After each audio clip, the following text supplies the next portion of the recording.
Evening, everyone. Good evening. Thank you for coming. My name is Courtney Chapin, and I'm the Chief of Staff at the National Endowment for the Humanities. I want to start out by saying thank you to NYU for hosting this event, and also extending a very special thank you to the Rebecca Jacob Gallery for the amazing exhibit that's upstairs and her wonderful talk. It was a grant from the National Endowment for the Humanities that made director Stanley Nelson's dream of telling the Freedom Riders' story possible. For those of you who don't know what the NEH is, we are an independent federal agency and one of the largest funders of humanities programs in the United States. We have a budget of about 146 million taxpayer dollars. About 40% of that goes directly out to our state humanities councils. At the federal level, we make grants that support the research, historic preservation, digital humanities, radio and television programming, and library programs that make public our nation's cultural heritage. When we were created in 1965, almost 50 years ago, the country was in the middle of the civil rights movement. Throughout the agency's history, NEH funding has supported pioneering work that has documented the roles of civil rights leaders, as well as thousands of unsung American heroes and previously unknown or underemphasized events. One of our recent efforts to make public untold stories is the Created Equal series, supported through our Bridging Cultures initiative. The Created Equal series brings together 4 nationally acclaimed films on America's long civil rights struggle to encourage public dialogue about the meaning of freedom and equality in American life. The Created Equal film set was produced in partnership with the Gilder Lehrman Institute of American History. Over the next few years, thanks to a series of grants we've made to support Created Equal events, more than 475 sites all across the countries, libraries, places of worship, national park sites, community organizations are engaging in programs like this one you are experiencing tonight. Why should a federal agency be funding documentary films and events around them? The short answer is because these films are national treasures that spark important conversations in living rooms and auditoriums all across the country. They capture a moment in our collective history and moments that are integral to expanding and improving our national consciousness. These films are the best of the best. The films in NEH's Created Equal series have won a combined total of 9 awards, including 4 Emmys and a Peabody, and have been nominated for many other high honors. Freedom Riders has been shown all across the country and all across the world over the past few years. Wherever these films are shown, magic happens and audiences are transformed. The entire Created Equal series is special to us at the National Endowment for the Humanities because it touches on the entire range of what the NEH does. Our work in preservation means that archival photographs and film, like the remarkable images you're going to see tonight, are saved from destruction or deterioration and made accessible to millions. The grants we make support researchers, scholars, and filmmakers. They make it possible to tell the remarkable stories of our history and to reach new generations. We are very proud to support projects like the Freedom Riders and the entire Created Equal series, and in a few moments you'll see why. The director's cut of Freedom Riders we have for you tonight is just a teaser. We've kept it intentionally short to provide time for the panel that you'll hear afterwards, but we encourage all of you to watch it for free in its entirety at createdequal.nih.gov, and then go on and go back to your own communities and build your own events around it.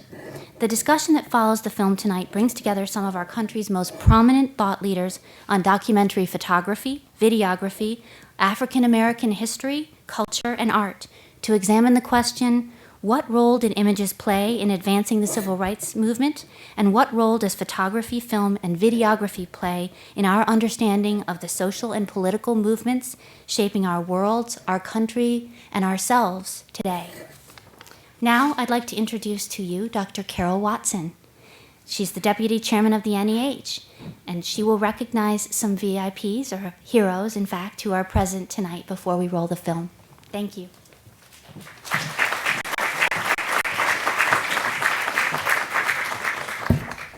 Thank you, Courtney.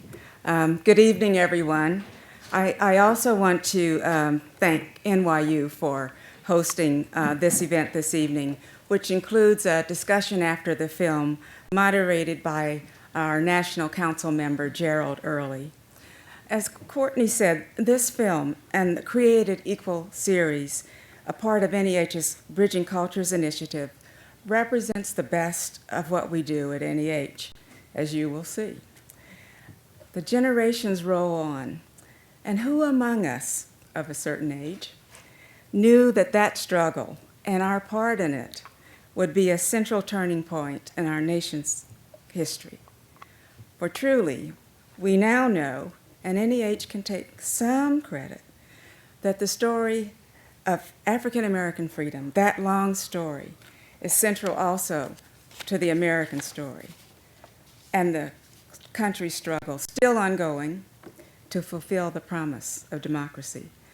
The Freedom Riders film, as Courtney said, what you'll see is a director's cut, shows the sheer grit and courage of a small group, primarily of young people. And some of them are with us this evening, some of the Freedom Riders. By undergoing training in nonviolent protest methods, by accepting the beatings and imprisonment on trumped-up charges, these young men and women made the country take notice and ultimately caused our government to act to put an end to segregation in public transportation. The generations roll on, and young people today may find it hard to believe, to imagine, that 300 young people who were imprisoned in Mississippi's Parchment State Prison Penitentiary were American citizens simply jailed for supporting a Supreme Court ruling. Freedom Riders put life and limb at risk, and some still bear those scars. It was no easy thing. We have the movie now, but it wasn't a movie they were living in then.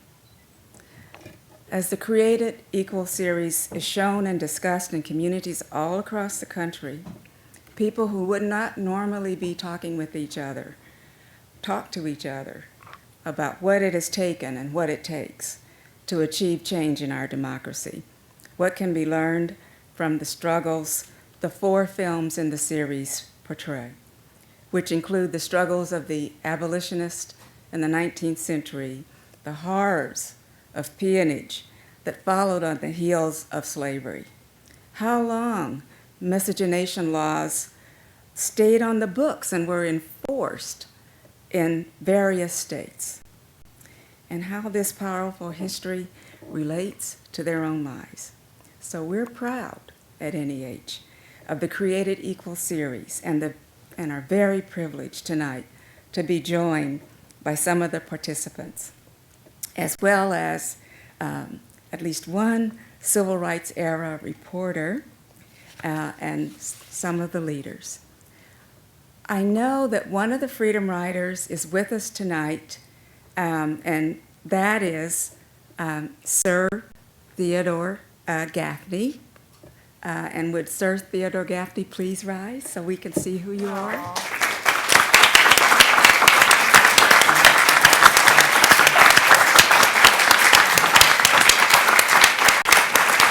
Thank you.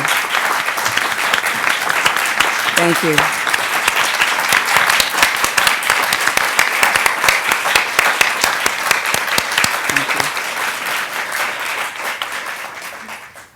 I wasn't a writer. I was a photographer for Jackson Avenue magazine, which, if they had known who I was, I wouldn't be here now because of the pictures I had taken. Now, do you have another name? We do. We have another, we have a Yes. reporter. We have Moses Newsom. Newsom. Yes. Mr. Newsom. And this one.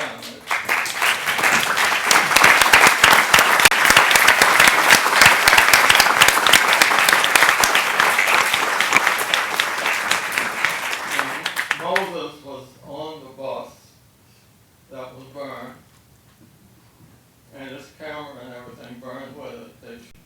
you'll see it in the movie.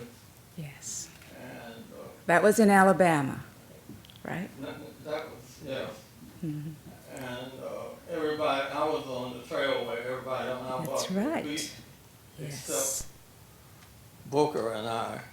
I had my Superman costume, so they didn't know who I was.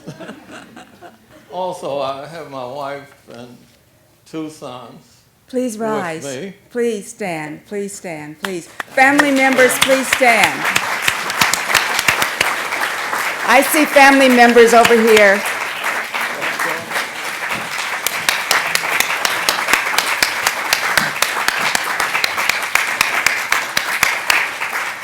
Now, Moses Newsom was with the Afro-American newspaper,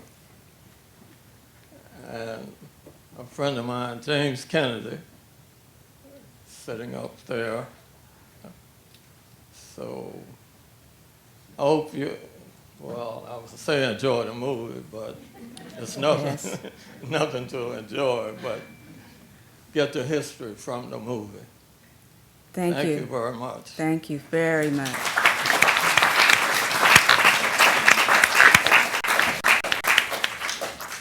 Heroes in our midst. So I thank you again for joining us tonight. It's a great privilege to be in your presence. And with that, enjoy the film. Might take a minute for it to come up. Thank you.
I won't try to follow that act, except to introduce the second act. So thank you for a wonderful film. Good evening. My name is Michael Ulrich, and I'm director of NYU Washington, D.C.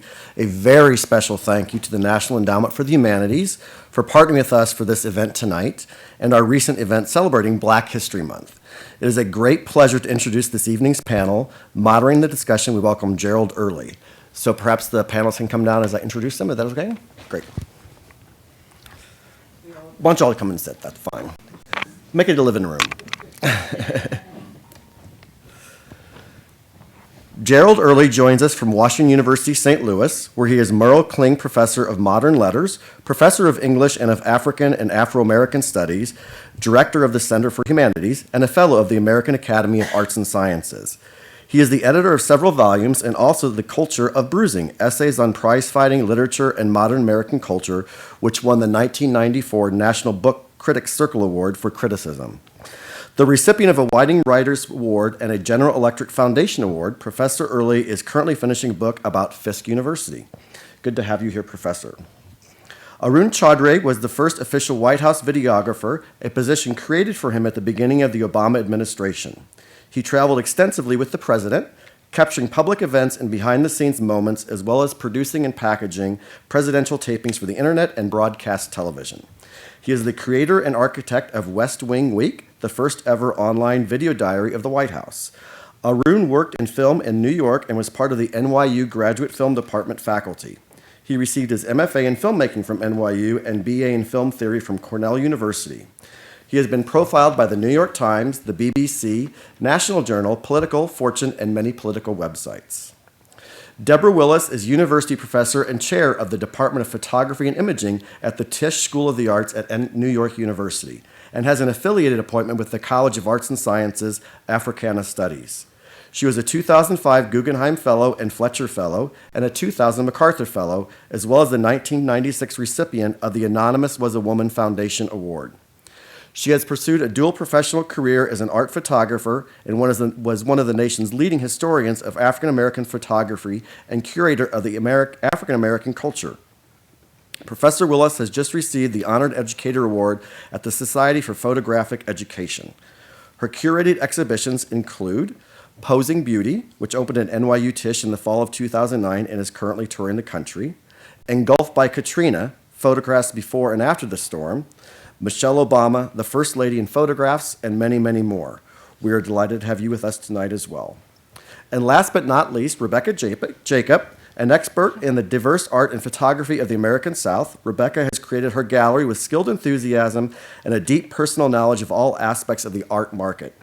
Combining dedicated scholarship with practical experience, Ms. Jacob earned a BA in English and MA in Art History at the University of Mississippi and later taught art history with a Southern focus there and at 2 other universities.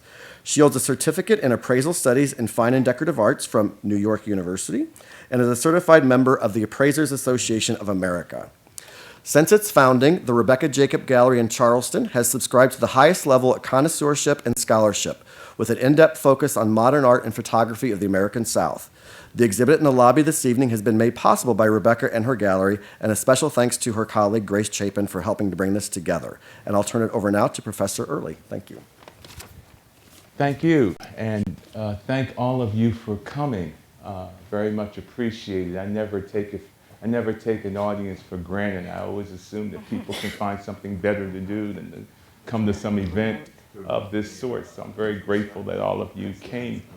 What we'd like to do is discuss a little bit about what you just saw and the significance of what you saw, and have you also be part of that conversation. Now, you know, these people that you saw in this film, they were in some way inspired by a man by the name of Bayard Rustin.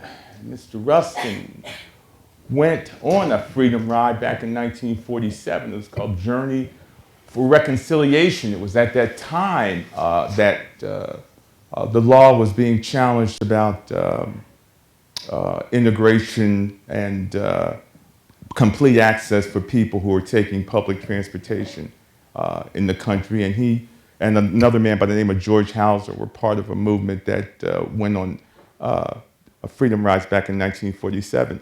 Bayard was a very, very inspirational figure for many of them, including a man by the name of Stokely Carmichael. Stokely Carmichael was one of the people who was a freedom rider. And Stokely Carmichael was one of the people who wound up at Parchment Farm, the legendary prison in Mississippi, along with some others. Many of the people who were involved in this often talked about their time at Parchment Farm. It was kind of like gave you a certain kind of street cred if you said, boy, I was at Parchment Farm, you know. So Stokely Carmichael was one of those people there and was one of the people who was really inspired by Bayard Rustin, as many of these people were, and tremendous believers in nonviolence. Bayard also, of course, because he was a Quaker, reminds us about the sort of Christian roots of aspects of nonviolence, which was propelling the movement at this time. Now, 1961, if you could cast your mind back to 1961, I mean, some of you can. I mean, not all of you in this audience can do that. I understand. Cast your mind back to 1960. I remember 1961 because, I mean, there was some things happening in 1961 that were very important to me at the time as a kid. Marvel comic books put out Fantastic Four #1 in 1961. And that was a big deal because it changed Stan Lee and Jack Kirby changed comic books, man, as a result of putting that out. That was very important to me as a kid in 1961. Roger Maris hit 61 home runs and broke Babe Ruth's home run record in 1961. Unfortunately, it didn't do as much for him as it did for Babe Ruth. But that was very important to me in 1961. There was something that was very important to my teachers in 1961. Alan B. Shepard, on a spaceship called Freedom 7, was the first American to go up in space. And I remember watching that on television, as everyone did. It was something that was shown in school. And I mentioned television because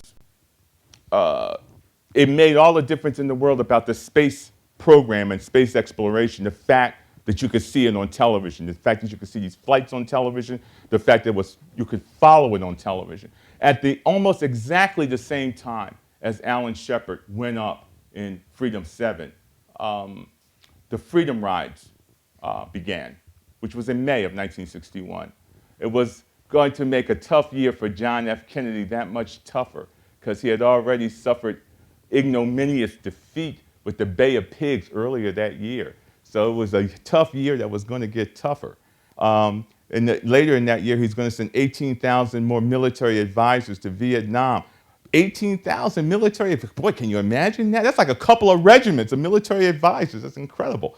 So it was an interesting and powerful year. And in the middle of this year was the Freedom Rides. And the power of the Freedom Rides, what made the Freedom Rides so effective and what made the Civil Rights Movement so effective in so many ways for little kids like me was the fact that it was televised. And you saw it unfolding on television in a way that you had never seen anything else happening on television before. It made television a mesmerizing technology. And the images that you saw, people being beaten, was just simply incredible. And it changed all of us in many, many ways. So with saying that as a kind of an introduction to what to our panel and to our evening, I'd like to ask each of our panelists if they would comment and give a reaction to the film and what they saw and to those images that you saw tonight in this film about the Freedom Rides. So I'll start with Deborah. Okay, thank you. What I learned from that experience is just this experience here and taking me back to junior high school days of, 50% of the people I grew up in North Philadelphia, but 50% of the people in my community had televisions. And so the other 50 who did not have television were in the homes of others looking at the news. And I recall the impact of the news of that point. I didn't know the names of the young people, but what I learned from that experience and remember from it as a person who reads photographic images, the commitment in the faces of the young people, the determination of the movement of young people, the voices of people who decided to go to college in the South with no fear. So there was a fearlessness that I thought was just fascinating, that is presented here in the film. But also, what engaged me with this film is the notion of witness and the preservation of the materials, the letters, the commitment of signing a document, the aspect of photographs and how photography preserved the memory. As my first job was at the Schomburg Center for Research in Black Culture, so I met a lot of the photographers from Monita Sleet to Bruce Davidson to Danny Lyon, to just a range of the photographers working during that time. And most of them told the story and wanted to tell the story to me in order to preserve their photographs within the Schomburg collection. So what I'm saying, all of that to think about, and and a way of looking at this history, but also to think about the dress of the young people, of how they were dressed, the commitment to showing their humanity. They talked to me about that they were not going on the bus ride wearing jeans or dungarees or anything like that in terms of casual clothes. They wore certain types of clothes that became their uniform for respectability. And it was presented in this film wonderfully. You know, it's really cool you mentioning 1961 and all these interesting things that happened that year, because something that you didn't mention is 1961 is the first working model of the Nagra being invented in Switzerland, which was the first practical sound recording device that people could use alongside motion pictures. So until that time, you had a hard time actually recording sound in the field. And so even when you saw moving pictures on television, you saw on newsreels, they were silent, they were with narration, they were with music. All of a sudden, in the crossover from 1960 to 1961, you had available to journalists the ability to marry in the field sound and picture. And I think that makes such a dramatic difference. If you think about the history of art, you know, and which photography certainly is in some ways a very elaborate step on. It's about people bringing themselves to these moments, you know, like presidential photography specifically, which is something, you know, that I know a lot about, is this really empty subject matter. It's like people looking out of windows and at meetings, and you just bring so much to it. And that just disappears once you have audio introduced. We, as just animals, are overloaded by that much senses, and we believe these things are true. It's the only art that requires a suspension of disbelief to enjoy. And so I think the sort of immediacy of having audio on television in the news was something that made, you know, the freedom rides and something, you know, as escalation in Vietnam so much more visceral in a way that we appreciate less and less, because we like going back to those old photographs and we don't like going back to those old awkward news conferences and, you know, where our actual leaders really reveal who they are. Okay. I think what the film talks a lot about, if you were to see the extensive version, is technology. And it's really capitalizing on what Aram is saying. After World War II, 3/4 of the newsroom was filled with photographers, but they weren't able to publish everything they were photographing. It was very political in what magazines were picking up, which images. And in the film, it's a very critical segment that shows that certain images made it to Kennedy's desk, which shifted his focus to the civil rights away from the Cold War. So still shots at that time were much more critical, and were really, I think, empowering the media much more than moving film, because, as Aram was talking about, it hadn't quite caught up technically to the cameras and to the still shots and the cameras in the field. So I think in terms of my immediate reaction is technology and where it was at the time in 1961 to 1965. What did you guys think about the press coverage? There was a little bit of that presented in the clip that we saw about the press coverage, and what were your reactions to the press coverage? And I think that was Howard K. Smith who was speaking, and his report on on what happened at the bus station in I think it was Anniston, Alabama, I believe, was where that happened. The press, what's what was, quote, impressive for the press, because the black press circulated in North Philly, and we knew the images from the dailies, from the weeklies, and to see the animation of the white press coming in and the shock that they were experiencing as witnessing and as also part of the movement, and the fact that they were being beaten was really an awakening for the white press, as if to say this can't be happening. This inhumanity is not happening to us. It could happen to them to record it, but not to us as recorders and preserving this. And so it was a shock to see. And it's remarkable that people would sort of the Southern whites would be so sort of unsavvy about how that might come across in the press. You're like the man who buys the ink. You're actually hitting right now. That doesn't make a lot of sense from a PR strategy. Right. Yeah. Yeah. Rebecca? I think studying civil rights photography, there were two different photographers, or sort of groups of photographers, maybe even three. You had the amateurs, mini policemen, who were photographing the events, and then you had photographers who were closely affiliated with SNCC, who were photographing sort of in a propaganda way to raise money to continue the campaign. And then you had wonderful photographers like Bob Adelman, who had no affiliation with any organized groups, who had a much more creative freedom in what he was photographing and what he was publishing and what he was putting out there. So when I go back and look at civil rights photography, I think of the photographers in more of those three genres. And sometimes the amateurs were the most important. They really captured a lot of the emotion and a lot of the tough stuff that photographers with SNCC or other organized groups just weren't allowed to publish. So they were oftentimes the most critical in civil rights imagery. But also the brutality, Yes. capturing that Yes. of white men acting inhuman. And to face that was something really powerful for the press to cover. And the danger. I actually have a question from the folks in the panel. Did folks ever question the authenticity of photographs that appeared from that movement? Or is this sort of an era so sort of new in photojournalism of that nature that that wasn't the first impulse of even unenthusiastic audiences reading it? People didn't question that.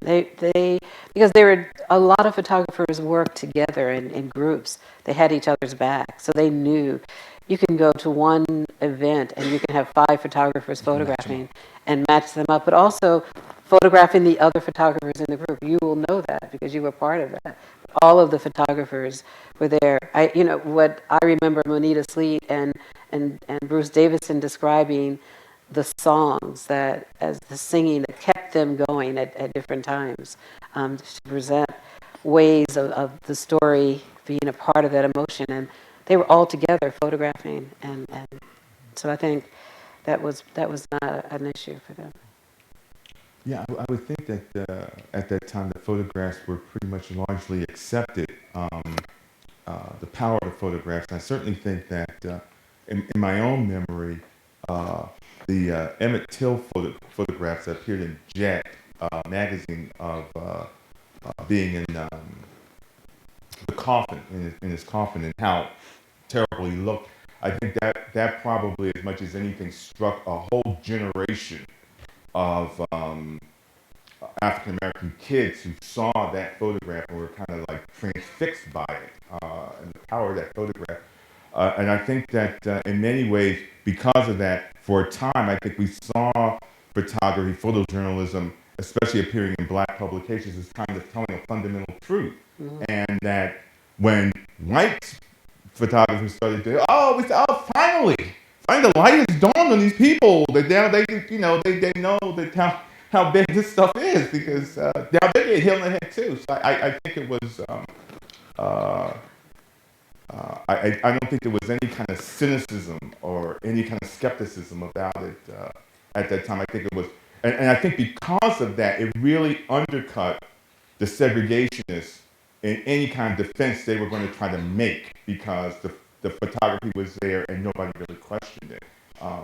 Just like this image, as you described that moment, Robert Frank, photographing in this trolley, street trolley in New Orleans, the segregation, the back of the bus and then the front.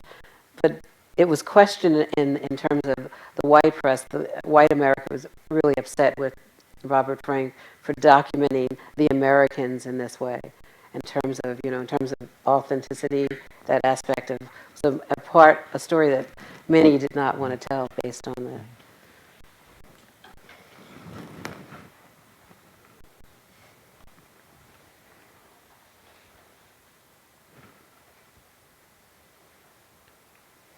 Was this the moment, do you guys think, with the power of these images? I mean, there were people who went on the Freedom Rides who were older people, but the images of it all now are young people, and it followed right after the sit-in movement. So it just seemed like it was this kind of youth. It seemed like it kind of made it was this kind of iconic moment for young people with this happening. Would that be a correct assessment to say this happened and it kind of created an iconic moment for young people in the United States, or certain kind of young people in the United States? I believe it transformed the whole idea of education for young people. Okay. This commitment to making a change and transforming this experience of education as well as voters' rights, so voting rights. So it's really just this image here, Ernest Withers with Little Rock, this aspect of young people going to school, understanding, the protection of family. So it was transformative for young people. Yeah. And the images, importantly, were the amount of illiteracy of African Americans in the American South during that time. Images were incredibly powerful, and it's almost a source of energy and a resource for those who could not literally read the text to know what was going on in context in their region. So I think that the images by themselves, in certain ways, could have driven the whole movement. And there's something in parallel about, I think, the way that the images are probably deployed very savvily, but in also the kind of early 60s Kennedy youth energy, kind of first use of documentary photographs in some of those ways too. And so I think there is an energy of the era that cuts into like the work, into all these amazing people's work. Young photographers felt committed, like Bruce Davison again. This is an image that I think is one of the most powerful images that he made.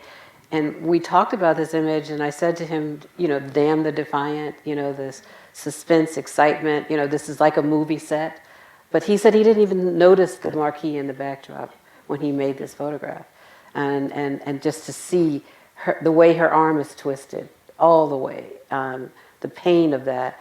But she's wearing her pearl earrings, she's a lady. And just to see how these two men are part of that. But then this aspect of the suspense, excitement, backstreet, damn the defiant, all of that is part of this energy in this photograph.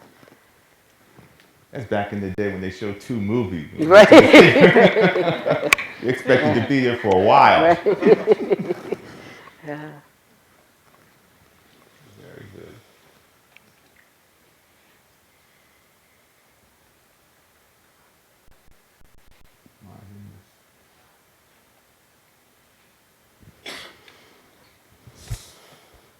So we would like to have you guys sort of be part of the conversation too. So feel free if you have a question to raise your hand and then be recognized. You want comments or There's- just questions? Oh, we can have comments too, as long as they're pithy. If they're pithy, we love pithy comments. There's one up top. Sir. You talked a bit about the importance of images and the emerging video, TV news coverage. How much did the organizers and participants in the movement understand, especially television and its role and actively sharing their plans with the press. I can imagine today, there'd be a website and they'd be live tweeting and blogging and this and that, but were they sort of caught up by surprise about how TV coverage was? And I think that was pivotal for changing the nation's mind collectively and galvanizing the president and attorney general's involvement. The way that the photographers were working, they would photograph on, wherever they were, and then they would wire the photographs over the telephone lines. And sometimes they would literally set up in fields, and they were using bathtubs and sinks to produce these images, so that the fact that we have any images is pretty phenomenal, especially the actual print. And then from what I understand, they would go to the editors, and the editors would edit what would be in the still shots and the film footage. But these guys may talk more about the film in terms of moving pictures. But I know more about the still shots and the still shots as well. When this was also on the cover of New York Times, and when President Kennedy, when they saw this image, something had to be done. Something had to change. This man is dressed, to the nines, as we say. Here, his hat, his pants, and this experience, seeing this in the news. But the news, there was a group of photographers who wrote press releases. They did not know if the press would attend, but the press started rolling in after some of the events. But it was not planned in advance for them to know all of the events. They were really closed because there were other people who were blocking the stations and all of the stops along the way. So they were very conscious of the press, but they were also conscious of their privacy and confidentiality with that. I do think that the leaders of the civil rights movement were very aware of television, and they were very aware of trying to use television to their advantage. They wanted to show this. What King and the others would say was that we want to show the sickness of the South, and this kind of footage appearing on television showed that sickness. So they were aware that they had an enormous advantage, an enormous tool over, let's say, the veterans of the Bonus March or the Haymarket people or something like that, and didn't have television and could not reveal in the same way to an audience what could be revealed with this. So they were very aware of what television, what footage on news programs could do for the movement. And the segregationists accommodated them by doing exactly what King and the leaders of the civil rights movement wanted them to do, which was to react violently to nonviolent people. Yes, ma'am.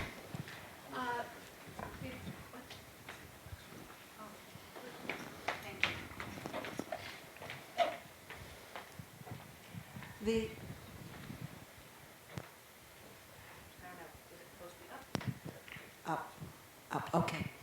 I think these still photos are so incredibly telling in a way that the moving pictures almost miss. I mean, these are fantastic images. However, the television of that time, being an old person, what happened with television getting into everybody's house at that point made such a difference. And we also have to remember that, going to your point of legitimacy of these photos, that those who were on television, who were interpreting it, were white men. I mean, I think that both of those factors were very important. White men were telling the whole country, this is what's going on and this is shameful. Trusted white men who were part of the household. Yeah. Right. Yeah, exactly. I mean, this is Walter Cronkite, the most trusted man in America. And that just made such an extraordinary difference. And that's the way it is. Yes, ma'am. Yes, I just want to make I call it a comment or a few minute I want to give you an historical tidbit. I was only 15 in 1961. I was not a freedom rider, but when I was 19 in 1965, I went south with the Southern Christian Leadership Conference. It's not on. I don't think the mic is on. Okay,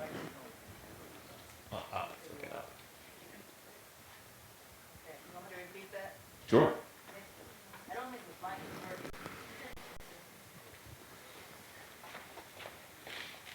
I can shout. Is that working? Aha, okay. As I said, I was 15 in 61, so I certainly wasn't a freedom rider. In 1965, when I was 19, I went south with the Southern Christian Leadership Conference summer project called SCOPE. There were about 300 of us. Every community we went into, the local people referred to us as freedom riders. No matter how much we tried to tell them, no, we weren't freedom riders. Frankly, we were too young to be freedom riders. We were civil rights workers. They still referred to us as the freedom riders. That's the kind of impact those rides had on local people all over the South, is that became the label for everyone who came to work on civil rights. Thank you for that. There's a question over there. While I'm walking over there, just in terms of noticing aspects of this image here, bumper stickers. Don't buy gas where you can't use the restroom. These are reminders of things that happen as we see the images. In Malcolm Gladwell's book, David and Goliath, he talks about Wyatt T. Walker as a strategist who really understood imagery and how the freedom riders would look in their engagements. But one of the things that comes across in both the film and the photographs is the graphics, the posters and the contrast between the black and white type, how big the posters are. They really stand out. So when you're looking at imagery where there might not be sound, the message comes across like there was an art director. Mm-hmm. And I just wonder if we know anything about the people who chose the signage that people would carry. Even this image with these last two images we're looking at are good examples of that. Even someone who was smart enough to capture King reading a headline. There was storytelling happening in words and images, and I just wonder whether or not that was also being very well managed. I just know Danny Lyon's story of understanding the graphics and using the image to have someone work with the type to create posters. But and also Richard Avedon also worked closely with a number of the photographers, teaching them photography, but also working with the graphic artists and creating posters. But the one of this is just, somebody from everyday life. And it's just, Daddy, I want to be free with, a man in a suit. And I mean, this is terms of observation. Looking at him, it's a man who's drawn with a suit and tie and hat. That's in the poster there. It's not a stick figure. So that's in terms of reading, reflecting their community, reflecting who's a part of their community, whoever made that drawing. There is someone here? Okay. My question emerges from your talk about Stokely Carmichael, Professor Early, and it's this. I did not know that Stokely Carmichael was ever an advocate of nonviolence. Mm-hmm. It was not long after 1961, by 63 maybe, he and Charles Hamilton wrote that book, Black Power, which was a criticism, to put it bluntly, put it very gently, a criticism of nonviolence. Right. And so my question is this: did you guys pick up anything in your doing this Freedom Riders study of what effect the Freedom Rider experience had on this internal dispute within the civil rights movement as to whether we should go with nonviolence or something revolutionary? There's a new book out Pinel Joseph just wrote a book on Stokely Carmichael out this week, just reviewed in the New York Times, and it's an amazing story, and your question will be answered. In that? I mean, it really is. Just amazing, amazing research. Can you give me a couple sentences about what the answer is? So I don't have to go read another book? No, you have to read that one. But he was affected by it. I mean, there are images of Stokely Carmichael beaten on the ground, stomped, and that experience of when is enough enough, with that. It's not hard to understand Right. how that experience might well push a whole movement, not just an individual, in a direction opposite to nonviolence. Thank you. He was arrested 41 times in his life. And the problem with SNCC and the tension that arose with SNCC particularly about violence versus nonviolence had a lot to do with the failure of the Mississippi Freedom Democratic Party in '64's challenge to the Mississippi delegation at the Democratic National Convention. There was growing frustration about the fact that there was such a backlash to the movement and things weren't happening or progressing in the way people thought they should be. And I think there was a lot of disillusionment. People went into this with a lot of idealism, and there was a lot of disillusionment. Stokely, as well as others in the movement, also, they became more leftist, they became more Marxist. SNCC was famous for having these long sessions, man. I mean, these like graduate school sessions. Man. I mean, people get down there. I mean, people had, their marks open, and I mean, these were smart kids, man. I would not have been able to be in this group, man, because I wouldn't have been smart enough to have dealt with these debates that these people had. I mean, they had debates that went on for hours about what they should do and where they should go and stuff like that. So it was a lot of people going into being influenced by Marxism, a lot of people being influenced by what was happening in African decolonization and things like that. And, so the switch was really in part, I think, to go to, in 1966 when he said Black Power, he was organizing in voter registration in Alabama. I think I think it was largely because he was thinking that the movement needed to reorient itself toward Black people politically organizing themselves to be able to have some kind of real power over their lives. And what had been happening to that point was not producing that end. So I think that's what really led to that, So that way you gotta read the book now. See, I just told you. Oh, you can read the review, it's shorter than the book. The review, right. We have three more questions, and then you want to show your. Oh, that makes sense. Right. Some of the images we saw and the video that we saw in the documentary were images of brutality and violence, and I'm just wondering if the perpetrators of that violence, upon being exposed to society at large, newspapers, television, magazines, or upon seeing themselves reflected in those images, if you guys are aware of any sort of stories of them feeling ashamed or embarrassed or just moments of self-reflection. Is that too optimistic? I'm just wondering. I mean, I'm just wondering if they were, or embarrassment. Yeah. No. Maybe over time. Oh, I think a lot of forgiveness has been exchanged through images. They haven't talked about it through the photographs. The photographs did not cause that sense of reflection. But I don't know, as a photographer, did you have anyone respond to? Do you want to respond to that? Because I have not read or talked to any photographer who shared with me where someone wanted to apologize. So I don't know. No, I wanted to say something about Stokely. Okay, we'll wait on that one. There are two. Okay, we'll wait till that. There's someone up there.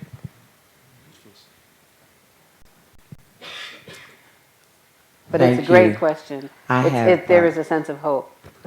I have two comments. One is the role of the black, historically black colleges, since many of the students came from and participated in the movement from historically black colleges. Were university presidents involved?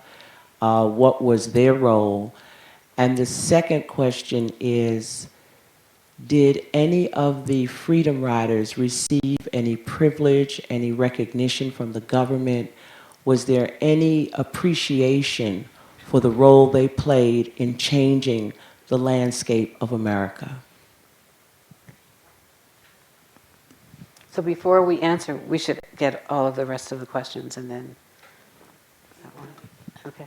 I just wanted, I was curious, the project was recently done, it's all over the internet, hashtag I2M and it's on Instagram, it's all over the place. So I just wanted your comments about, I guess, this new resurgence of how photography is being used in a protest, really. If you haven't seen it, it's a project where African American students at Harvard have signs up of things that have been said to them as students on campus, or what they want their fellow students to know about them being on campus. And the whole thing is hashtag I2M And it's basically, I'm not a criminal, I'm not a thug, I'm not going to steal something from you. And there's like 60-something pictures that they did in this project. So just wanted to know if you'd seen it, if you have any comments about it, and how Instagram and technology will be used in the next generation of movements. I mean, it's a real obstacle and an opportunity when you have the technology to let users generate their own content in some situation like this, and I have seen it and it's cool. It really works. Something like the It's Get Better campaign on YouTube, people just from their own laptops, it was really powerful, it works. For every one of these that works, there's probably 10 or 12 more that fail, mostly trying to sell toothpaste, but some that are quite good causes. And so I think that is sort of what, in our nascent stages of the technology, what we're learning is that the users are a great generator of content and they care about the things that they make, but they're also a very unreliable generator of content, and they sometimes want a curated experience. But I don't know of any freedom rider other than John Lewis received any kind of recognition. Do you? Any medal? Any kind of thing like that. I hadn't heard of anything like that about the black college presidents. Fisk and Howard, they were producing a lot of leadership for this. They weren't the only school, but they were important. And the presidents were supportive of it. I mean, the presidents let these kids go, even though they had to take final exams and all this kind of stuff. I mean, that kind of stuff, get you in trouble in school. Normally, I mean, you're going out there doing something like that. I mean, it's going to get you in trouble with your parents, among other things. Like, wow, put this money out there and you're going out there with this stuff. So the college presidents at Fisk and Howard and at a lot of schools were very supportive. And the black colleges were very, very supportive, generally, of this movement.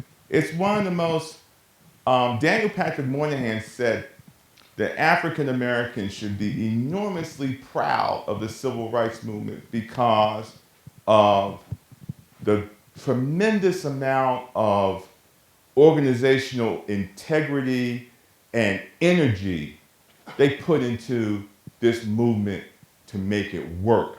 And the enormous amount of institutional, from their own institutions, their churches and their schools and everything, the enormous amount of institutional power they put into making this movement happen.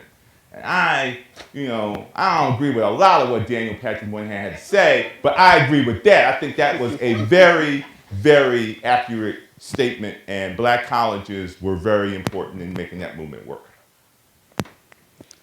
I also wanted to add, John Siegenthaler, who was the Assistant Attorney General who's featured in the film, told me a story when we screened this in the White House about a group of students at, I think it was University of Alabama, or it may have been a historically black college, I'm not sure, who did not graduate. And he petitioned a board on their behalf, whether, I can't remember if it was University of Alabama or another school, and the board, if they could get degrees many years later, like 20 years later, and the board initially said no. So he went to the Alabama State Senate and tried to, essentially shamed the board into granting retroactive, or whatever you would call it, degrees to this group of students who had stellar academic records. And they succeeded, and they were honored at the graduation. But his story was really poignant, because I think all of this happened, maybe it was more than 20 years, but relatively recently. And there was pushback even then in questioning whether or not these students should receive degrees after all these years. So there's an example of just a story that shows us that we're really not as far along as we should be in all of this, and understanding the value of what the Freedom Riders did. A lot of them did graduate, though. Stokely Carmichael graduated in 4 years, despite the fact that every summer the guy was out there organizing and everything. And organized, he graduated in 4 years with a degree from Howard in philosophy. Now I take my hat off to that. That's amazing. I needed all my summers and everything else to get out of school. And this guy got out of school in 4 years like that. Hey, man, they were a different breed of people. So do you want to show? Sure. We're just going to show some of the clips of some of the stuff I did with President Obama, and I think it's interesting in terms of the choices that we make when we're showing the first African American president are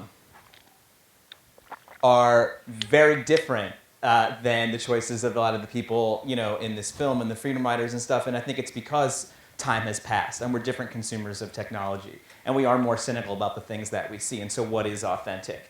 Is the president staring out the window of something anymore considered authentic, or we start to feel a little funny? And so in the age of the Tea Party and all kinds of other, the first African-American president and government distrust and stuff, this is sort of how we frame our president, or how we chose to at the White House.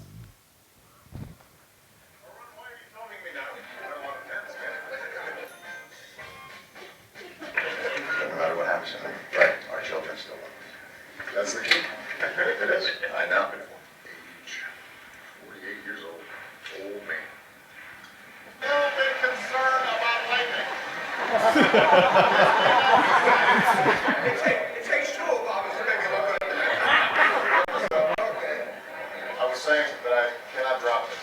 Just don't trip. That'll be really great. Don't trip. Whatever you do. Now, if you want, you can apologize now. Lakatos. Todo como brasileiro. Is that good? Okay, I'm not going to make a fool of myself. What did you say? What do you want to tell us?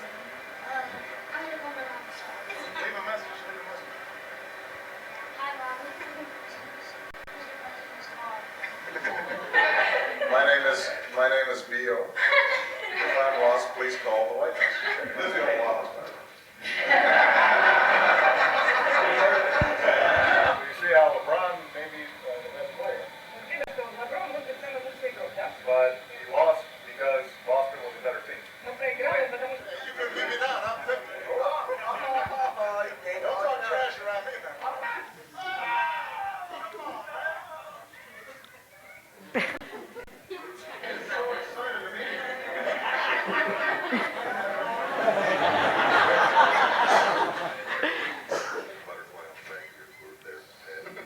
That's like a prehistoric beast. It's alive. Can I press the button? Press the orange one. The orange one? Yeah. Okay.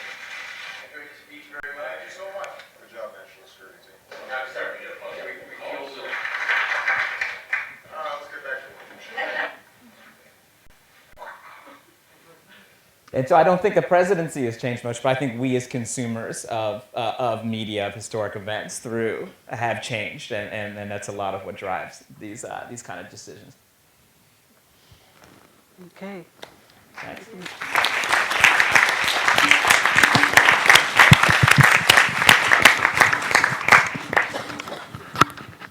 Thank you all for coming tonight. That concludes our evening.